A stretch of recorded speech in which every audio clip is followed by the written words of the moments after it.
할렐루야. 오늘도 주님을 사모하며 주일 저녁 예배에 나오신 여러분을 축복합니다. 집에서 책장을 찾다가 얇은 포켓으로 된 한 책을 발견했습니다. 언제 만들어진 건 모르겠는데 저희 교회 한 20년 전, 제가 보기엔 한 30년 전 책자 같은 느낌인데, 거기에 이제 찬양집이 한 30곡 정도 수록된 찬양집이 하나 있더라고요. 그래서 보면서 오늘 불렀던 찬양들을 뽑았습니다. 저희 교회 굉장히 어떻게 보면 계룡에서 제일 오래된 교회이고 장작교회인데 하나님이 저희 교회를 반드시 사용하실 줄 믿습니다. 그리고 하나님께 간절히 매달리는 저 여러분이 되기를 소망합니다. 담임 목사님께서 한 주간 이 교회를 세우는 사람들이라는 이 교세람 자원봉사를 하러 가셨습니다. 담임 목사님과 이야기를 나누는 중에 담임 목사님께서 이런 말씀을 하시더라고요. 교회를 수리하고 고치는 일이 교회의 직접적인 선교는 아니지만 목회를 하다 보니까 교회 부흥의 현장에는 항상 교회 건축이나 리모델링이 항상 함께 했다라고 이렇게 이야기하시더라고요.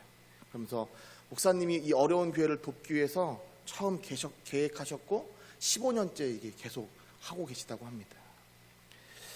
비록 저희가 함께 가지 못했지만 담임 목사님께서 다치지 않고 건강히 돌아오실 수 있도록 또 교회를 이렇게 수리해가는 과정 중에 하나님의 은혜가 풍성히 임하도록 함께 기도해 주시길 바랍니다.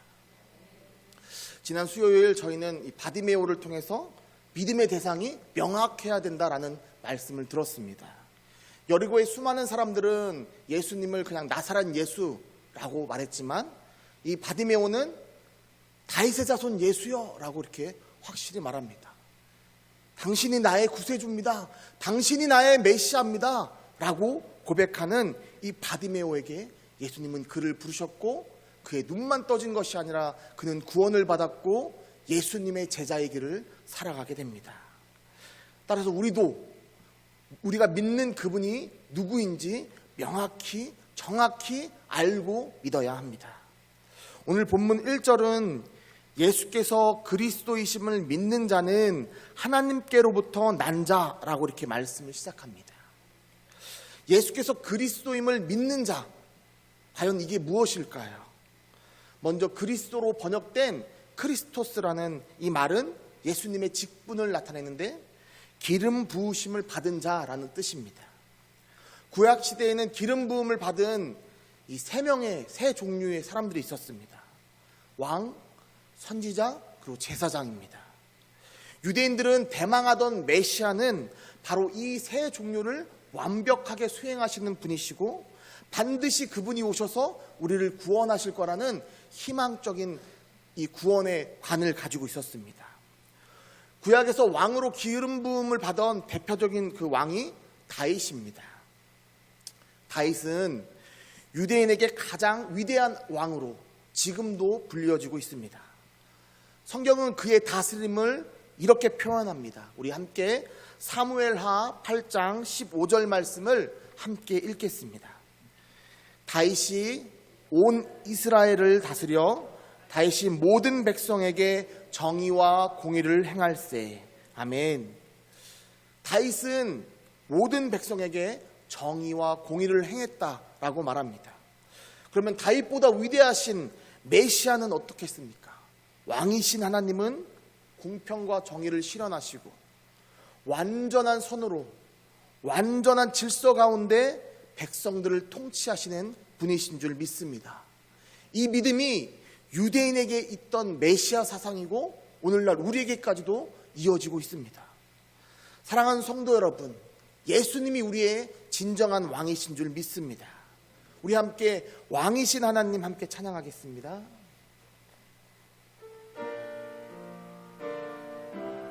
우리 믿음으로 고백하길 원합니다. 왕이신 나의 하나님, 왕이신 나의 하나님, 내가 주를 높이고 영원히 주의 이름이 송축하리이다.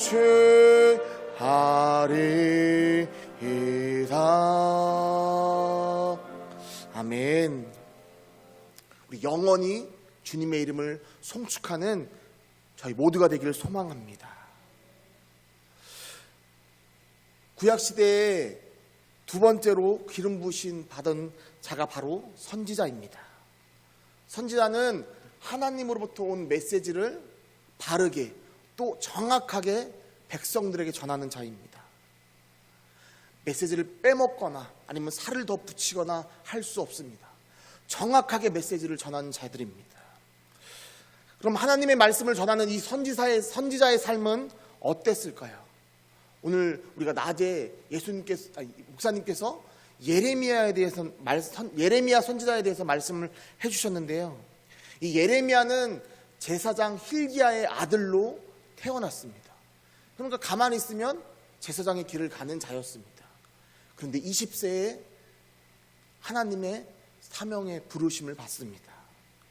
선지자로서의 부르심을 받은 그는 하나님이 그에게 어떤 예언을 하게 하시냐면 자기가 살고 있는 조국 유다가 멸망할 것을 예언하라고 명령을 받습니다. 자기의 조국인 이 유다가 멸망한다는 이것을 전하라는 것 때문에 이 예레미야는 그것도 나이 20세 전후해서 사람들에게 전합니다. 우리 유다가 멸망하게 됩니다. 우리 유다가 멸망하게 됩니다. 사람들이 그에게 매국노라고 누명을 씌웁니다. 사람들은 그런 예레미야를 죽이려고 했고 심지어 고향 사람들조차도 그를 죽이고자 했습니다. 그리고 친척들은 그를 잡아다 옥에 가둡니다. 그의 인생은 고독한 인생이었습니다. 그의 인생에 아내와 자녀라도 있었으면 그나마 그 고독이 덜했을 텐데 하나님은 그에게 이렇게 말씀하십니다. 우리 함께 예레미야 16장 2절 말씀을 함께 읽겠습니다. 너는 이 땅에서 아내를 맞이하지 말며 자녀를 두지 말지니라. 아멘. 예레미야는 우리와 똑같은 인간이었습니다. 그래서 그도 편하게 살고 싶은 마음이 가슴속에 한가득 있었을 것입니다.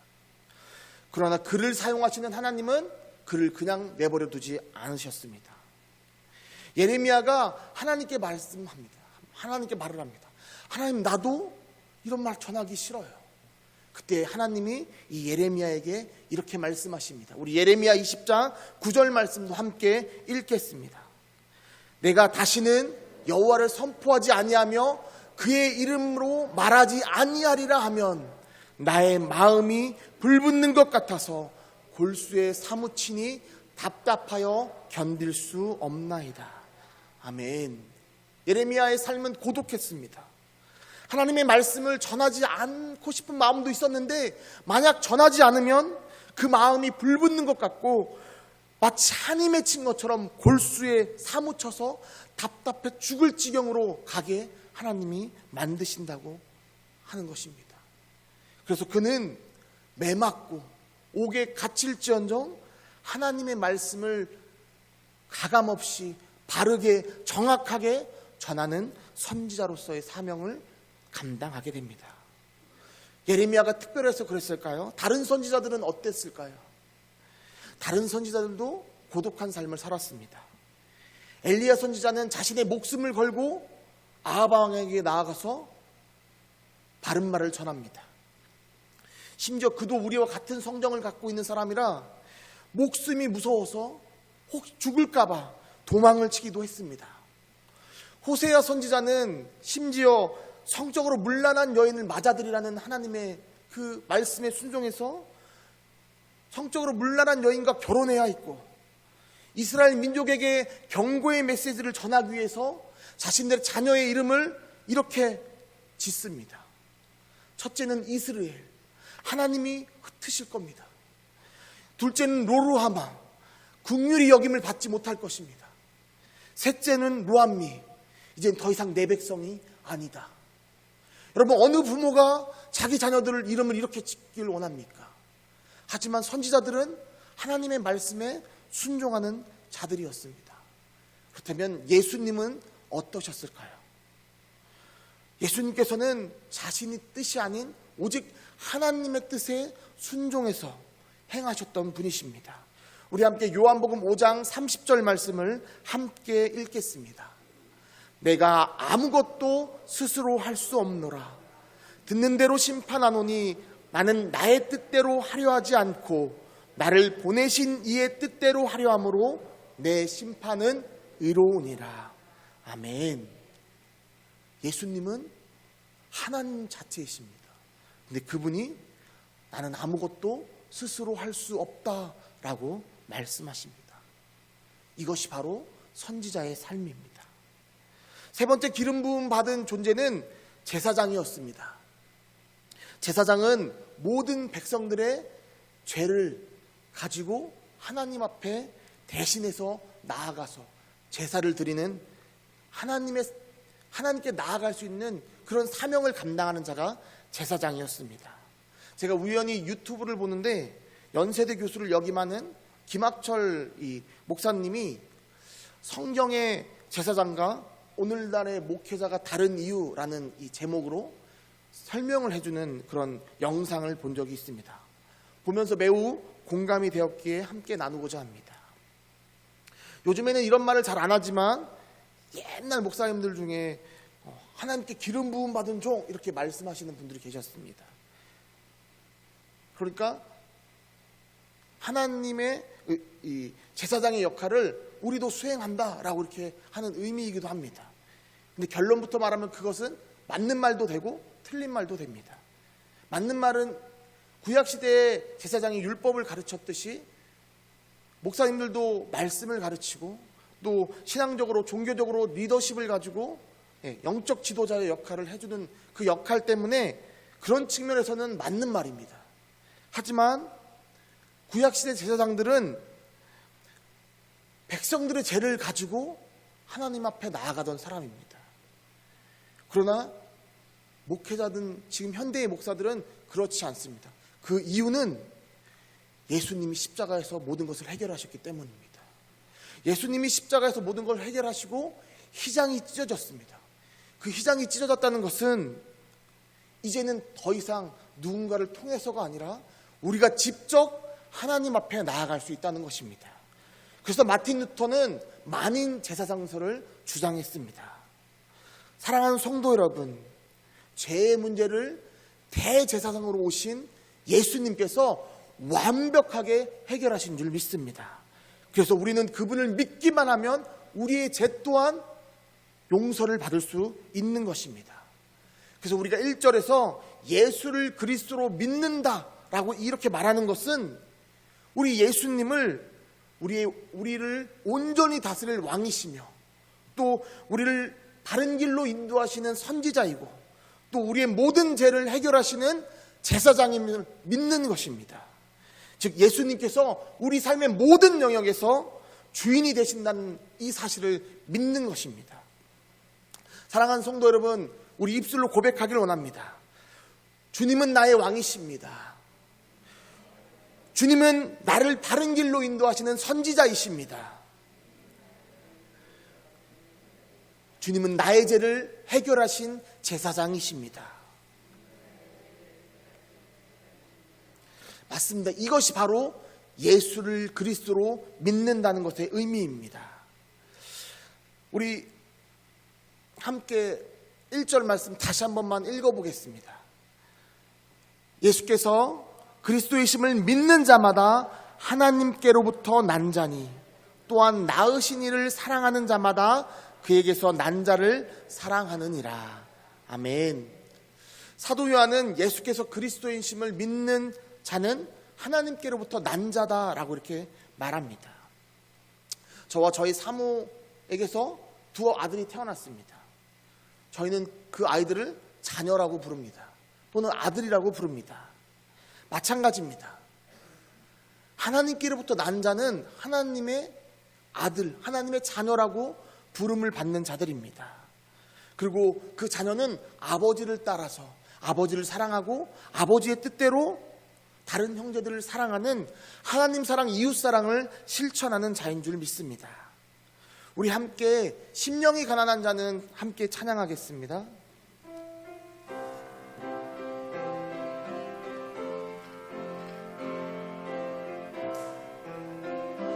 심령이 가난한 자는 심령이 가난한 자는 천국이 저희 것이요 애통하는 자는 복있네 위로를 받을 것이요 온유한 자 복이 있나니 땅을 기업으로 받겠네 의에 줄이고 목마른 자는 저희 배부를 것이요 긍휼히 여기는 자는 긍휼히 여김 받겠네 마음이 청결한 자는 하나님을 볼 것이요 화평케 하는 자는 하나님의 아들이라 일컫네 의를 위하여 핍박받는 자 천국이 저희 것이라 내게도 주소서 내게도 주소서 내가 복을 받기 원하네 내 주여 주소서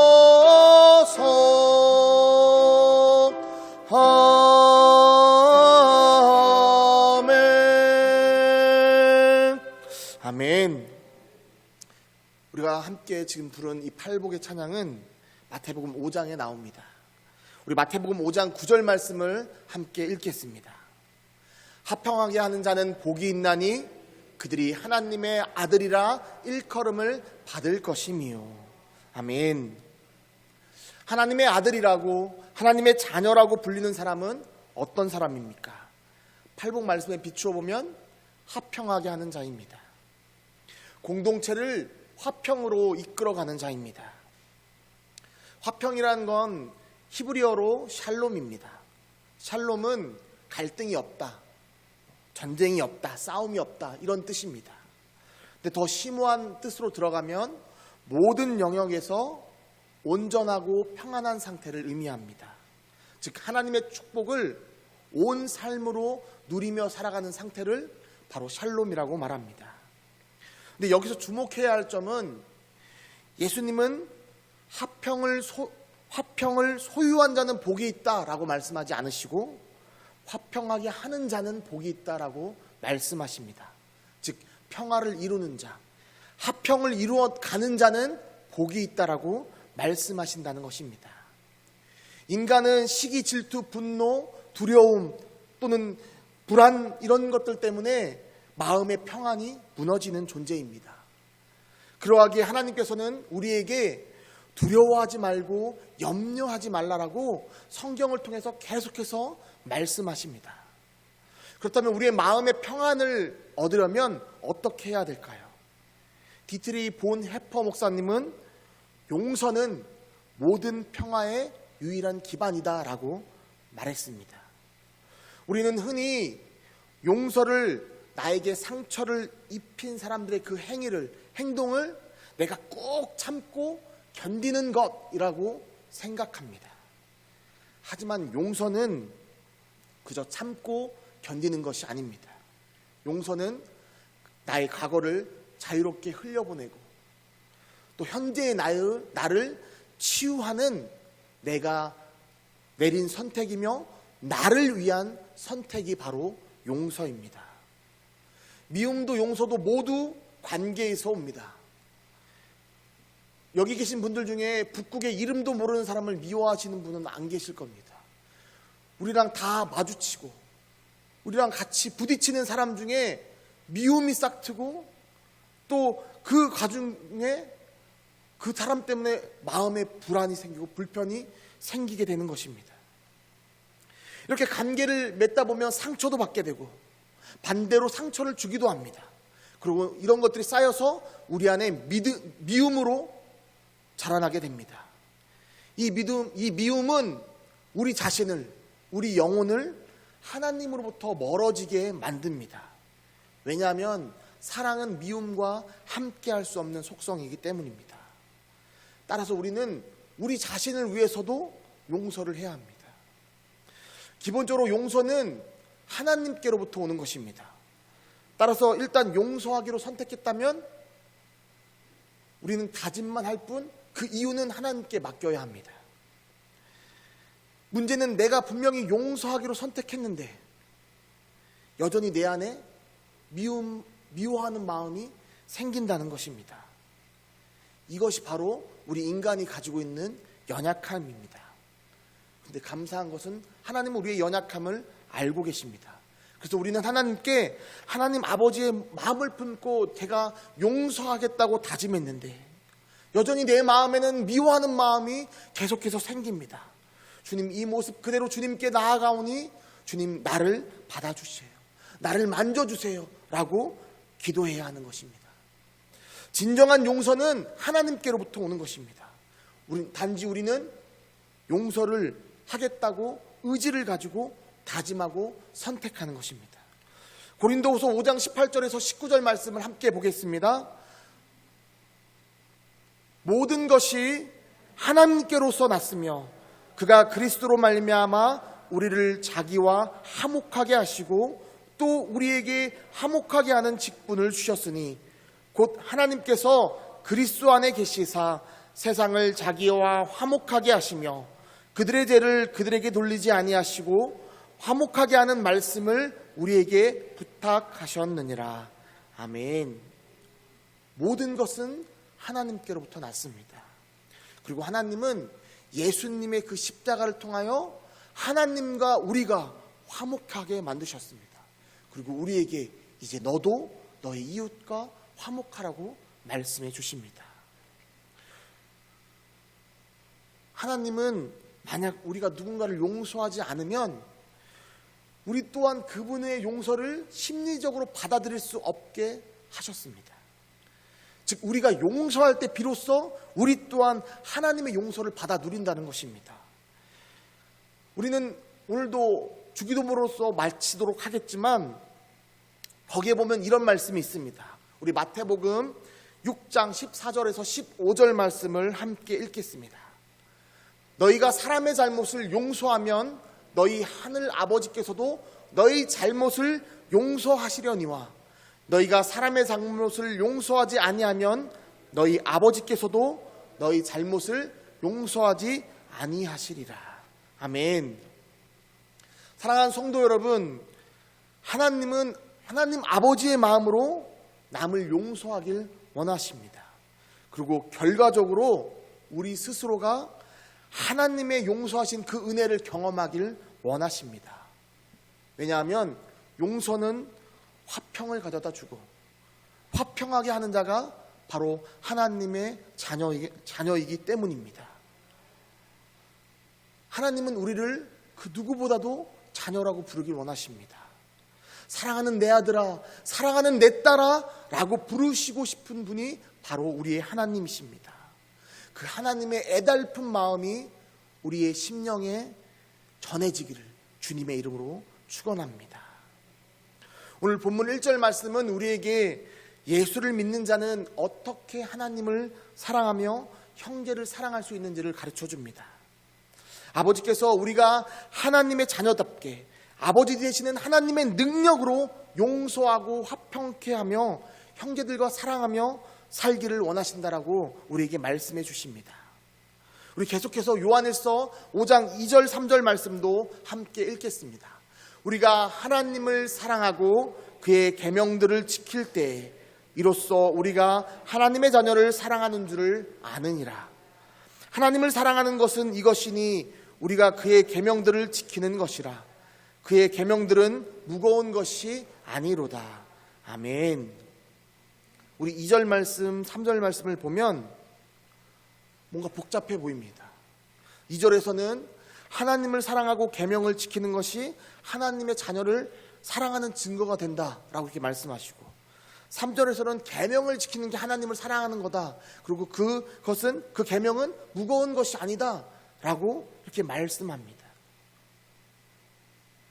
뭔가 같은 말을 반복하는 것 같기도 하고, 그런데 이 계명이 무겁지 않다라고 우리에게 말씀하고 있습니다. 그런데 실상 우리가 계명을 지키려고 하면 여러분 쉬우신가요? 쉽지 않습니다. 엄청난 무게감으로 다가올 때가 있습니다. 왜냐하면 내가 하려고 하기 때문입니다. 사랑하는 성도 여러분, 기억하시기 바랍니다. 나의 힘으로 가능한 하나님의 일은 없습니다. 하나님의 일은 반드시 하나님의 능력으로, 하나님의 자원으로만 가능한 것입니다. 그래서 우리 2절, 3절 말씀을 하나님의 능력을 힘입어서 하게 된다는 이 바탕을 가지고 읽게 되면 우리 안에 우리 할 수 있어 라는 마음이 생깁니다. 우리 2절 말씀을 한번 화면에 띄워주시기 바랍니다. 우리가 하나님을 사랑하고 라는 이 말씀은 우리 안에는 사랑이 없습니다.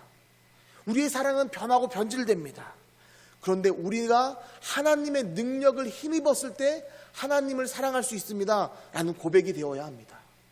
그의 계명을 지킬 때 이 말씀도 마찬가지입니다. 우리의 힘으로는 계명을 지킬 수 없습니다. 조금만 상황이 변해도 출애굽 당시 이스라엘 백성들처럼 우리는 불평하고 불만을 터뜨리는 존재들입니다. 그러나 하나님의 능력으로 계명을 지킬 수 있다는 것은 우리에게 크나큰 축복인 줄 믿습니다. 하나님은 그 하나님의 능력을 힘입어 우리가 하나님을 사랑하고 하나님의 계명을 지켜서 우리가 하나님의 자녀임을 증명하길 원하십니다. 사랑하는 성도 여러분, 이게 내 힘으로 하는 것이 아니구나. 이게 내 능력으로 하는 것이 아니구나. 우리가 해야 할 것은 우리의 약함을 주님께 아뢰고 오직 그분의 능력을 구하는 것이구나 라는 이 깨달음이 오늘 이 저녁 우리에게 있기를 소망합니다. 이 성령을, 이 하나님을 구하는 이 간절한 이 믿음이, 이 믿음의 흔적이 우리 가슴속 깊이 새겨지길 주님의 이름으로 축원합니다. 마지막으로 우리 함께 요한일서 5장 4절 5절 말씀도 함께 읽겠습니다. 무릇 하나님께로부터 난 자마다 세상을 이기느니라. 세상을 이기는 승리는 이것이니 우리의 믿음이니라. 예수께서 하나님의 아들이심을 믿는 자가 아니면 세상을 이기는 자가 누구냐. 아멘. 사랑하는 성도 여러분, 솔직히 예수를 믿는다고 말하는 우리의 믿음이 얼마나 보잘것없습니까? 감히 하나님 앞에도 설 수 없는 우리들이, 그런데 하나님께서는, 놀랍게도 우리를 사랑하시는 그 하나님께서는 우리의 그 보잘것없는 믿음을 보시고 거기에 하나님의 능력을 더해 주셔서 우리로 하여금 세상을 이기는 자, 세상이 감당하지 못하는 자로 우리를 만들어 가신다는 것입니다. 저희 교회 어린이부 이름이 새감자 어린이부입니다. 세상이 감당하지 못하는 자를 줄여서 새감자 어린이부라고 부릅니다. 여러분, 우리 교회 어린 친구들이 능력이 대단해서 그럴까요? 그들의 믿음이 대단해서 그럴까요? 아닙니다. 지금은 보잘것없는 믿음일지라도 하나님께 온전히 붙잡혀서 하나님만 의지하고 살아갈 때 이 아이들을 통해서 하나님이 반드시 일하실 것을 믿는 마음으로 이렇게 이름을 지었습니다. 하나님은 우리 교회 아이들을 너무나 사랑하신 줄 믿습니다. 우리 또한 마찬가지입니다. 하나님은 우리를 세상이 감당하지 못하는 자로 성장시키기를 원하십니다. 독일에서 한 중년의 성도가 대학병원의 수술실에 누워 있었습니다. 왜냐하면 혀에 암이 생겼기 때문에 이 혀를 잘라낼 수밖에 없는 그 수술을 해야 했기 때문입니다. 이제 마취 주사를 든 의사가 머뭇거리면서 그에게 말합니다. 혹시 마지막으로 남길 말씀이 없나요? 하고 묻습니다.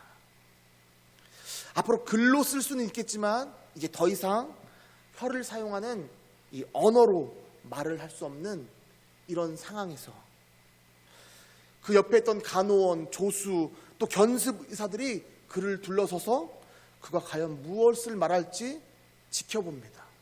분위기는 무겁고 다들 심각한 표정으로 그를 바라봅니다. 침묵과 긴장의 시간이 흘러가고 그 와중에 다들 만약에 내가 이 환자라면 무엇을 말했을까라고 고민합니다. 한참 시간이 흐른 후에 이 중년의 성도의 입에서 이런 이야기가 나옵니다.